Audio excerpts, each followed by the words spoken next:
Hey guys, welcome back to another episode of Nobody Asked My Opinion podcast. I'm your host, Siobhan, where as usual, nobody asked my opinion, but I damn sure I'm going to give it anyway. Before I get started, guys, don't forget to hit that like, share, and subscribe. I appreciate you when you do. All right, guys, what am I talking about today? I'm talking about Tyler Perry. He just popped up in the news. He's being sued for alleged sexual assault by a former actor, Derek Dixon, former actor on his show, The Oval, who met him, I guess, in like 2019 and said that Tyler Perry touched him inappropriately on several occasions and was very aggressive with him on certain occasions. I'm going to include the story so you can see some of the the naughty details. But yeah, so this is crazy, guys. He's suing him he's asking the lawsuit's like $256 million, something like that. This guy did drop text messages. I don't know if they've been proven to be real or not. They look real.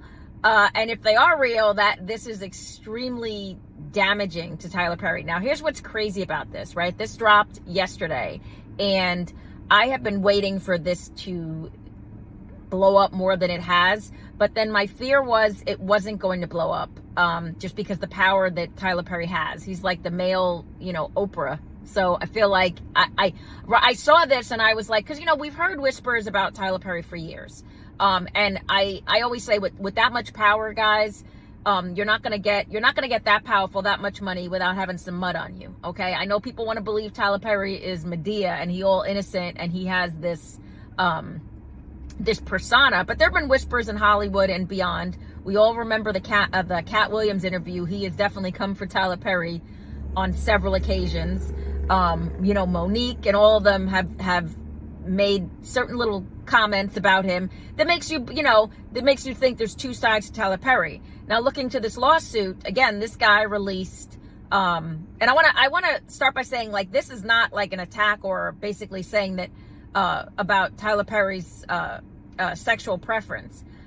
I could care less. There has always been, he's always been a very private person, which I always said I respected the fact of his privacy, and he wouldn't discuss his sexual preference, and that is his right. But I don't think it's a surprise to anybody that his accuser is a male. I think what's going to surprise more people, particularly people in the Black community, is that it is a white male. I mean, that to me was more shocking, because it's like, damn, man. Now, like he didn't just like. Because I'm sure this is not going to be the only person to come forward, but it's just like, it's a little bit more shocking that his alleged victim is white, right? So that was more shocking to me than anything else. But so this guy is like what he's alleging and what he's dropped with these text messages, again, shocking. And Tyler, the back and forth that they exchange is extremely explicit. And I think more people are going to end up coming out of the woodwork. Now, first thing this morning, Tyler Perry responded and said that this was a shakedown and he was not going to, he allowed someone to get close to him who was obviously using him with this intent all along. All right. So here's my problem. Couple things. One, again, there's always been whispers about Tyler Perry, not a sexual preference, but about this whole power structure thing, that he's done this before, and that there's been an inadequacy, like he's gone after actors or held or lorded over actors and actresses on some of his movie sets. And again, this whole power struggle back and forth. And asserting, like, you'll never work in the industry again. This is all alleged, but there's always been whispers about Tyler Perry with this. And I don't know, guys. I don't know. Like, do you believe this is true? Because again, this is all alleged, but I think we're going to see more people come out of the woodwork. Now, here's the one thing. I give kudos to this current generation. I'm Gen X, and this current generation and past, y'all don't leave anything in the closet. Like, I don't know what the world's going to look like in 20 years, because y'all just expose everybody. There is zero chill. And I look at the age difference between Tyler Perry's alleged victim and him, and it's like he just doesn't, he like the dynamic of not understanding that this type of behavior is not only not going to happen anymore. But if it does happen, you're going to be called out on it. It's going to be made public. For the men and women in power in this generation, you can't get away with it. These Gen Xers, like, again, I'm Gen X. Like, you look at all them, like Diddy and guys like Kells and everything. You cannot. This stuff is going to come to light. The generation that you guys are picking on, I hand it to them, man. They don't leave anything in the closet. They pick up the rug. They're vacuuming. They're telling everything. They're telling all the stories. The only thing I don't like is that it always amounts into a money factor. Like, if you're alleging assault in any type of way, your first step should be heading to the police department. But that's not.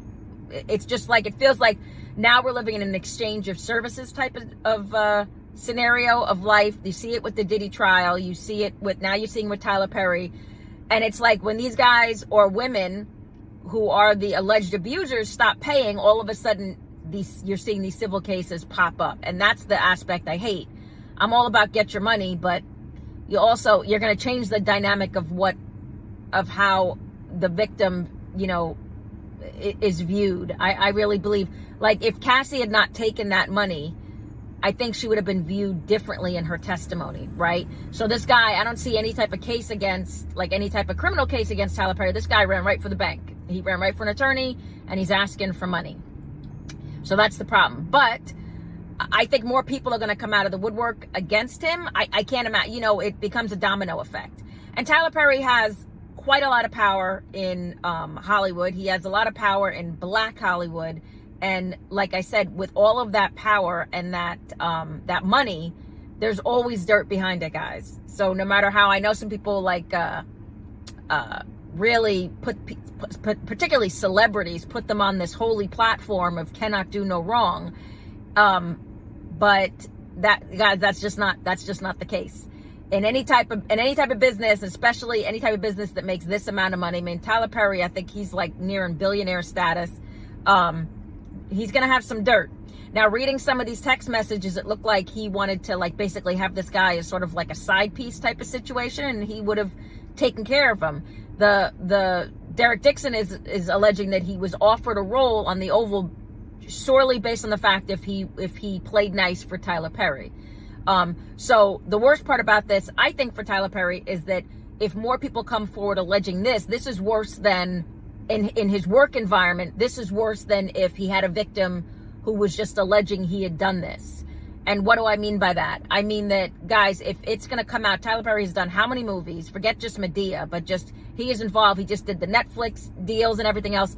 How many movies does he have out? If you start having these actors come forward stating that they don't, they were given a role or made to feel unsafe because of predatory behavior, they're not just going to be suing Tyler Perry, they're going to be suing the studios and everything else. So this is bad. But I also think, I don't know, I feel like the powers that be are already starting to sweep this under the rug. Because like I said before, everybody thought Cat Williams was crazy and everybody started, made fun of him. And now we're seeing a lot of the stuff that Cat Williams said come to fruition.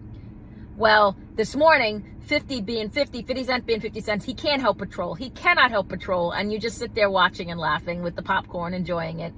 He got on, he did an AI image of him and Tyler Perry and said, you don't need to worry about this Derek Dixon lawsuit. You need to worry about Cat Williams. I think all of Hollywood, I love how Cat Williams, guys, I don't know if anybody else knows, he dropped all this. Everybody's waiting for him to drop more, and he's just stayed quiet. Just like, we got to protect Cat Williams, but he has just stayed quiet. I'm waiting to see what he says. But he, and again, when you reach the level that Tyler Perry has reached, you're also going to acquire haters. So again, this is an alleged thing of assault, but could it be true? Yeah, possibly. But this could be a shakedown? Very possible too. Because you can't make it to the top like that without creating enemies, and people are going to be in their feels a certain type of way. But I don't know, guys. I don't know which way this is going to go. I'm waiting as of, I want to see end of day if anybody else pops forward. I have a hard time believing that if this is, in fact, turns out to be true, that he just did this to one person. Right? I mean, it's never one person. So unless he just began doing this, but I find that hard to believe. I think we're going to end up seeing, again, more actors, more people who worked with him, come forward if this turns out to be true. And if it is, it's a damn shame, because again, although I was a fan in early Tyler Perry's early career. Everybody loves Medea. I love Medea. But then it started to be like, I felt like he was making his money off of the same community that was supporting him by creating this constant dysfunctional victimhood. Like every movie, everything doesn't have to be involve, divorce, incest, abuse, drug abuse, everything. It started to feel like every one of his movies, and now with this new, I didn't even watch the new movie he just did with on Netflix. What is it, Straw? I didn't even watch it because I don't want to be depressed. I read the synopsis of it and I'm like, damn, this just does not, the world is just so dark as it is, and it's just like, why? I feel like he keeps putting his characters, all of his black characters, through stuff that just, not saying some stuff doesn't happen, particularly the Medea situations. He put a comedy spin to what a lot of us grew up in, which was the dysfunction, which was considered the normal in certain communities. But I feel like he's also taken it to task, like he's just overdone it. And I wanted to see more, I guess just more powerful movies about the culture versus it just felt like the negative. Like he's made a lot of money, guys, off of essentially making fun of black women. That's just how I feel. You may not agree. That's just my 2 cents. But I don't know which way, I don't know which way this whole alleged assault charge is going to go. I'm waiting. I think everybody's waiting to see what Cat Williams has to say. But do you guys think it's true? Do you think, and do you think that, do you think that Tyler Perry, again, getting to his level, there's some skeletons in the closet? I'm wondering if you're going to see the buddy system that he has with Oprah just fall to the wayside if these become true. Because this is one of the things I of course hate about Hollywood, right? Because one of them, they're all friends. They're all you see Diddy. Diddy's just been left by himself, except for Kanye. He got Kanye supporting him. But if this turns out to be true and you start seeing more and more people come out of the woodwork, guys, Oprah has to have some type of knowledge of some of this. She was connected to Harvey Weinstein. I mean, you saw how many hugs was she booed up next to Harvey Weinstein. And if this comes out to be true about Tyler Perry, Oprah, come on, man. And I know we all these are basically caricatures at this point of people you love, who they used to be, but they're not those people anymore. You offer people $1 billion, things change real fast. You can't, the mentality, what you're willing to do, it just has to change. But I'm wondering if these come out to be accurate, if all of a sudden you're going to see Oprah disappear or make a statement she never knew, that wasn't what, the BS that they all do. You're going to see Meghan Markle, who at first was singing Tyler Perry's praises. And I want to say, isn't he one of the kids' godparents? I think he's isn't he one of Meghan Markle's I think he's Archie's godparent or something, or Lilibet. I think he's one of them. Tell me if I'm crazy, if I'm wrong. I thought he was. But let's see which way this goes, guys. Tell me what you think. Get down in the comments. What do you think is going to be the outcome? Again, I want to see if these... I gotta say it one more time, guys. I'd like to see if all these allegations that were thrown out there, I want to start to see criminal charges. I know we're doing it for the money, but again, you're changing the idea of what a victim is, and it's going to change the outcome of what happens moving forward. But you guys let me know. Tell me what you think. As usual, you guys know, nobody asked me my opinion, but I damn sure am going to give it anyway. I appreciate you guys. Have a good one. Bye-bye.